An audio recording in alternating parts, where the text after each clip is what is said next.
तो भैया तुम्हारे लगभग लगभग एक भी क्वेश्चन ऐसा नहीं जो सबका सही है ना कुछ तो गलत है ही। ये एक कौन है, ये खतरनाक आदमी है? तेरा गलत हो गया ये। हाँ, 3 बच्चों का सही है, इसका गलत है। ऋतिका के सारे सही हैं वैसे तो, कोई बात नहीं। 4 1 -3, चलो बढ़िया है। जैसा भी है अपन चालू कर देते हैं पहले क्वेश्चन से। जिसको समझ में आ गया वो अच्छी बात है, और समझ में नहीं आया वो वापस समझ लो। You are graphing square ABCD in the coordinate plane. ABCD तुमको ये दे रखा है, ठीक है। इसके बारे में क्या दे रखा है, द फॉलोइंग 3 पॉइंट्स, 3 दे रखे हैं, चौथा निकालना है। तो 4 - 7 ये यहाँ पे होगा, 4 - 7, फिर क्या हो गया 8 - 7, 8 - 3। तो तुमको कल बताया भी था एक शॉर्ट ट्रिक, है ना, 3, 4, -3। पहला 4 और लास्ट का -3, वो यहाँ पे आ जाता 4, -3। इतना दिमाग लगाना नहीं था इसके अंदर। और बाकी अगर तुमको नहीं अच्छा लगे ऐसे दिमाग लगाना तो तुम ऐसे करो, लास्ट का पॉइंट D निकालना है, ठीक है। ये रहा D यहाँ पर है। तो ये x पॉजिटिव है और ये नेगेटिव है, ठीक है। और x छोटा वाला है, जो x की वैल्यू है, देखो x की 2 वैल्यू है और y की भी 2 वैल्यू है। इसके अंदर देखो x की 2 वैल्यू है, एक तो ये वाली, मतलब D और A पे x की सेम वैल्यू होगी। अगर ये लाइन ऐसे सीधी लाइन है, इस सीधी लाइन का मतलब ये x की वैल्यू इस पूरी लाइन पे, जैसे ये 1 है और ये 2 है और ये मान लो 3 है, तो इस पूरी लाइन पे x की वैल्यू क्या होगी, सेम होगी, 3 3 3 3 3 3 ऐसे, क्योंकि ये x की लाइन है। x की लाइन मान लो ये 4 है, तो इस पूरी लाइन पे x की वैल्यू 4 होगी। अब y की लाइन ले लेते हैं, ये वाली मान लो लाइन है, ये लाइन, ये मान लो y बराबर -4 है, क्योंकि नीचे है तो माइनस, ऊपर होता तो प्लस, तो y की लाइन -4 है, तो इस पूरे पे y की वैल्यू -4 ही होगी, ठीक है। अब तुमको D निकालना है, तो D वाला किस लाइन में दिख रहा है, D वाले में अगर स्ट्रेट लाइन ड्रॉ करूं तो A आएगा, और ऐसे हॉरिजॉन्टल लाइन ड्रॉ करूं तो C आएगा। तो अगर C देखो यहाँ पे जाके किससे कटेगा, Y से, इसका मतलब C का Y और D का Y सेम है। और अगर यहां से काटोगे तो x का x मतलब A का x और D का x सेम है, तो A का तो x देख लो और C का y देख लो। A का x 4 और C का y माइनस, तो 4, -3 आंसर आ गया इसका, ठीक है ना। आगे वाला देखते हैं क्या पूछा है, what is the length of CD। तो CD की लेंथ तो कोई नाटक ही नहीं है, ये C रहा और ये D रहा।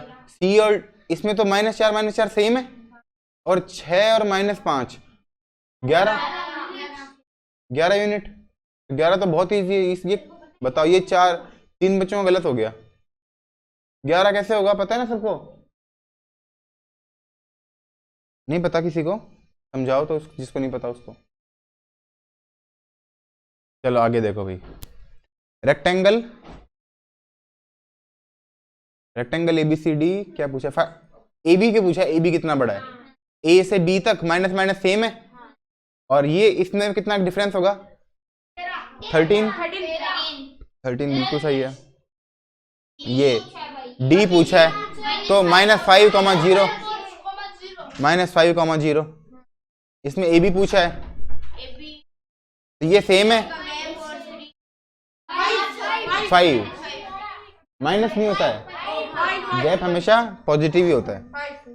इसमें BC पूछा है तो 7 7 सेम है, 6, ठीक है। तो इस तरह के क्वेश्चन कर लोगे तुम, अब हो जाएंगे ना। डॉट द पॉइंट, इसको यहाँ पे डॉट करना है, लोकेशन बताना है कि कौन से क्वाड्रेंट में है, कर लोगे ना, ये भी कर लोगे, ये भी कर लोगे। ये रिफ्लेक्टिंग पॉइंट कर रहे हैं ना, देखो सुनो सुनो सुनो सुनो, अगर तुमको x और y दोनों के क्रॉस में करना है तो दोनों के साइन चेंज कर दो, -3 -4। जैसे देखो 3, 4 है, कौन सा पॉइंट है 3, 4, ये रहा, तो 3, 4 सबसे पहले इसको x के हिसाब से चेंज किया, x के हिसाब से चेंज किया तो यहाँ पहुंच गया b पे, सॉरी c पे, x के हिसाब से किया तो, और फिर y के हिसाब से किया तो कहाँ पहुंच गया d पे। पहले 4 नीचे फिर 3 लेफ्ट में, है ना, d पे पहुंच गया। तो यहीं पहुंचना था, इसका नाम क्या हो गया, -3 -4। अगर तुमको दोनों में चेंज करना है तो -3 -4। अगर x में चेंज करना है, जैसे x मिरर है और x में चेंज, x मिरर है तो y की वैल्यू चेंज कर दो, और y में चेंज करना है x की वैल्यू, मतलब x का साइन चेंज कर दो। मतलब जिसमें चेंज करना है ना उसके अपोजिट का साइन चेंज कर दो, प्लस का तो माइनस कर दो, माइनस का तो प्लस का कर दो। जैसे देखो इसमें x में चेंज करना है, x मिरर है तो y की वैल्यू, y का वाला चेंज कर दो। देखो इस पॉइंट का नाम क्या है, -6,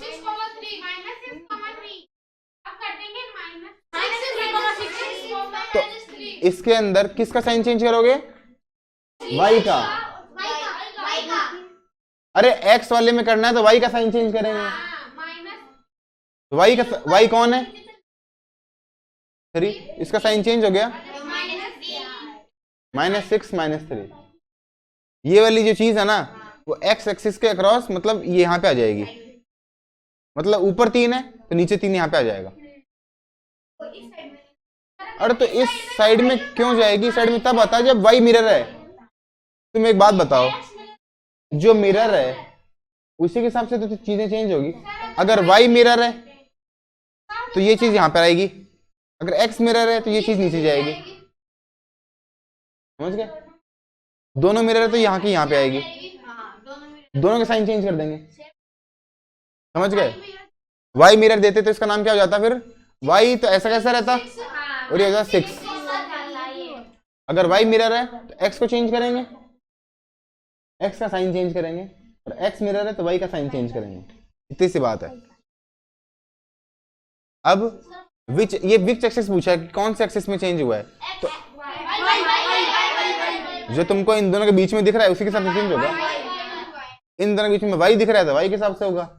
अगर ये a का b यहां पर होता तो x और y दोनों होते। Drag the dot reflection of a through y axis, तो यहां पर आएगा थ्रू y एक्सिस पूछा है ना, एक्सिस थोड़ी पूछा है। x, ये x है, ये y है, तो y के यहाँ पे लेके आएंगे। सारे तो गलत बता रहा है तू, और फिर खुश हो रहा है चिल्ला चिल्ला के, इतना गलत मत बता। चलो अब समझ में आ रहा है ना कैसे कर लेंगे। y एक्सिस के क्रॉस लेके जाना है, तो ये y एक्सिस है, इसके यहाँ पे ले आएंगे। ये कितना यहाँ पर है, -8 पर है, तो -8 की जगह कहाँ पे ले आएंगे, +8 पे, +8 और 5 तो है ही, बस कर लोगे। अब एक क्या बचा है, जाना कहीं नहीं है, आते हैं अभी, अभी समझ में आ जाएगा कितना आता है कितना नहीं आता है। अभी रुक जाओ, अभी रुक जाओ, इसमें तो समझ में आएगा, नेक्स्ट वीडियो में देख लेंगे कितना तुमको आता है कितना नहीं आता है, अभी आ जाएगा सामने।